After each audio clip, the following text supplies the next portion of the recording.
Madam ఏంటి madam ఈ machine కొత్తగా ఉన్నది?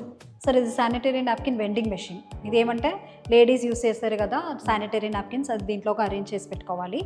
ఎంత కాస్ట్ అనేది మనం డిసైడ్ చేసుకోవచ్చు, ₹1, ₹2, ₹5, ₹7 అనేది. అంటే ఎవరు యూజ్ చేస్తారు ఎక్కువ ఇది?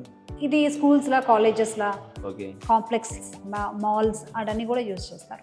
అంటే అది యూజ్ చేసిన తర్వాత బర్న్ చేయడానికి ఏమైనా మిషన్ ఉందా మన అవును దగ్గర? సార్, ఈ డెస్ట్రాయ్ వేస్ట్ నాప్కిన్స్ యూజ్ చేసిన తర్వాత డెస్ట్రాయ్ చేసేదానికి శానిటరీ నాప్కిన్ డెస్ట్రాయింగ్ మెషిన్స్ ఉన్నది. ఇది కూడా దీంట్లో ఒక డ్రాప్ చేసేసి ఇక్కడ స్టార్ట్ బటన్ పుష్ చేస్తే ఆ మొత్తము మీకు బర్న్ అవుతుంది. ఈ దీంట్లో ఒక యాష్ పడుతుంది, దీన్ని ఎత్తి మీరు టాయిలెట్లో ఫ్లష్ చేసుకోవచ్చు. అంటే మేడం ఇది చిన్నగా ఉన్నది పెద్దగా ఉన్నది డిఫరెంట్ ఏంటి? సార్ ఇది హోమ్ యూసేజ్గా for homes and small offices okay. ఈ మోడల్ ఇస్తాము. ఇది స్కూల్స్కు ఈ మోడల్, దాంట్లో పెద్ద మోడల్ కూడా ఉన్నది సార్.